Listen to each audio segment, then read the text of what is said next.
On April 14, 1865, at Ford's Theater, when the mentally disturbed assassin shot President Lincoln and shouted, "Thus always to tyrants," he probably never imagined that this tyrant would ultimately become regarded as the greatest president in the hearts of contemporary Americans. Just like a detail that was later reconstructed, everyone was shocked by the assassination, and the only thing that stopped the assassin was an American flag that tripped him.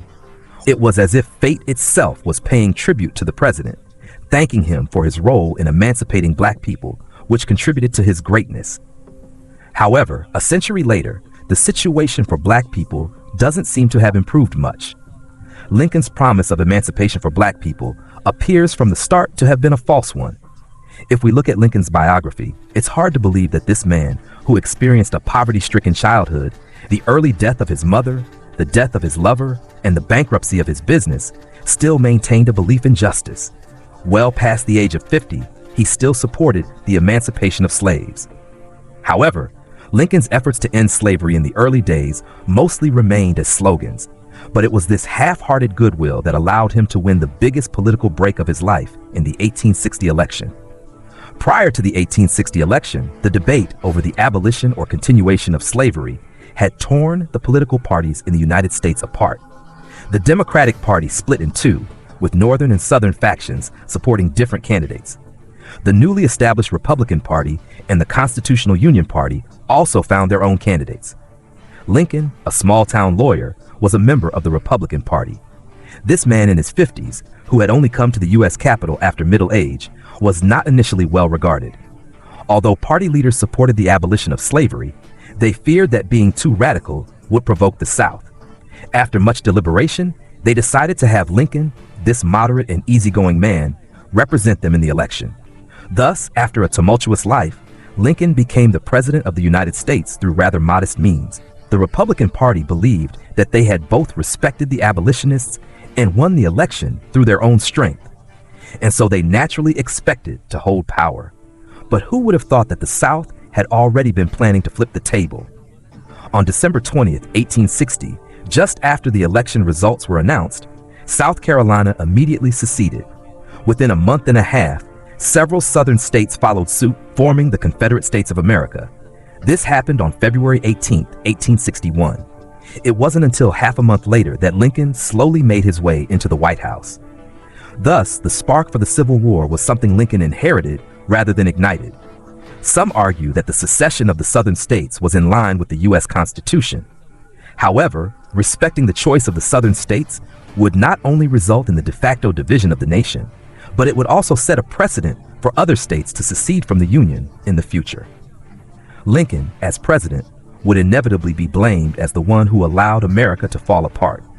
Lincoln, being a lawyer himself, knew that legal arguments wouldn't get him far in this situation. Ignoring the legal technicalities, he raised the banner of preserving the Union and declared the South to be in rebellion, mobilizing troops to suppress it. This drastic move forced the South to fight in defense of their homeland, and thus the Civil War began. So, while the Civil War was caused by the issue of slavery, at its start, no one was actually fighting for the slaves. Particularly from the perspective of the South, Lincoln was an invader who had violated the Constitution. Many Southerners, therefore, took up arms against the North, with General Robert E. Lee, a hero of the Mexican-American War, being the prime example. As a distinguished U.S. military man, Lee sympathized with the plight of slaves and was conflicted about the South's secession.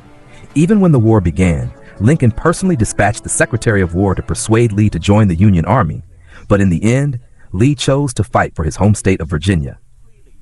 How, then, did the Civil War become tied to the emancipation of slaves? The truth is that Lincoln was merely pushed by the tide of history when he was finally able to make this decision. Objectively speaking, the North and South were unequal in terms of strength. The North had nearly 3 times the population of the South and 10 times its industrial output.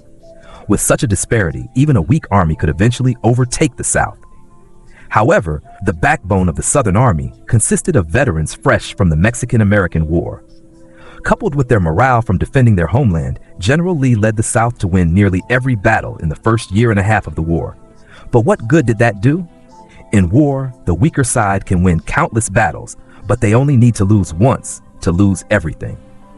The turning point came in 1862, when the North barely won the Battle of Shiloh in the Western Theater, cutting off the Mississippi River and splitting the South in two.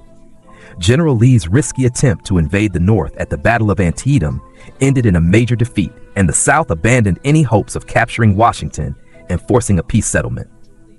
With the situation turning in his favor, Lincoln, under pressure from abolitionists, finally decided to issue the Emancipation Proclamation. However, the proclamation only freed slaves in the rebelling states and did not apply to slaveholding states loyal to the Union. The reason Lincoln issued such an incomplete proclamation was that his primary goal was to preserve the Union. He made no secret of this. A month before issuing the Emancipation Proclamation, Lincoln publicly stated, "If I could save the Union without freeing any slave, I would do it. And if I could save it by freeing all the slaves, I would do it. And if I could save it by freeing some and leaving others alone, I would also do that." After the Emancipation Proclamation was issued, many abolitionists criticized Lincoln's policies for being too conservative, arguing that he hadn't truly considered the plight of black people. However, Lincoln was not a small-minded man. He took the risk of pushing for the 13th Amendment to the Constitution, which ultimately gave him a prominent place in American history. Why did he need to amend the Constitution? Because the Emancipation Proclamation was essentially just a wartime announcement. Once the war ended, any future government could overturn this document. Therefore, the more radical abolitionists demanded that the liberation of slaves mentioned in the Emancipation Proclamation be enshrined as a permanent legal institution.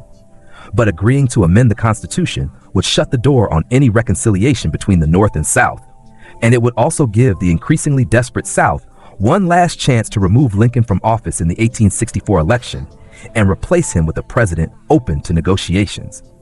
After much consideration, Lincoln decided to legally abolish slavery. To win the election while simultaneously passing the amendment, Lincoln not only capitalized on his war reputation, but also used the influence of the Republican Party to bribe certain members of Congress. In the end, by a narrow margin of 2 votes, the 13th Amendment was passed.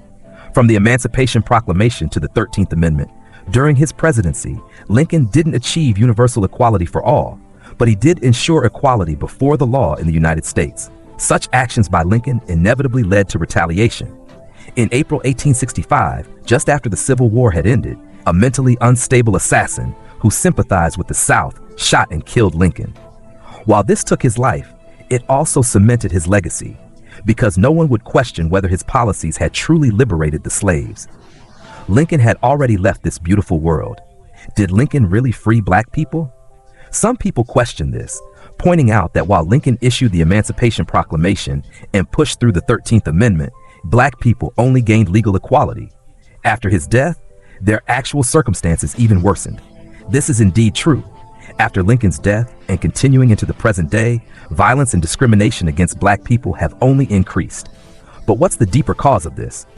During the era of slavery, enslaved people had no human rights at all. As the property of their owners, their treatment depended entirely on their master's whims. Ironically, because of this, most slave owners tended to be more concerned about the basic welfare of their slaves. However, after slavery was abolished, free black people lost even the protection that their status as property provided and became class and racial enemies of white Americans. Thus, discrimination against black people gradually became more overt. So while Lincoln's policies did intensify racial tensions in the United States, his greatness lies in the fact that he legally enshrined the principle that black people are human beings into the U.S. Constitution. The cost of this was not only more systematic racial discrimination against black people, but also Lincoln's own life. As a true president of the people, Lincoln overcame countless obstacles to legally grant freedom to black people and paid for it with his life. Therefore, while anyone is free to question his motives, and in fact, he faced more criticism during his lifetime than afterward, his achievements deserve respect. Change always comes at a price, and some people are willing to become that price.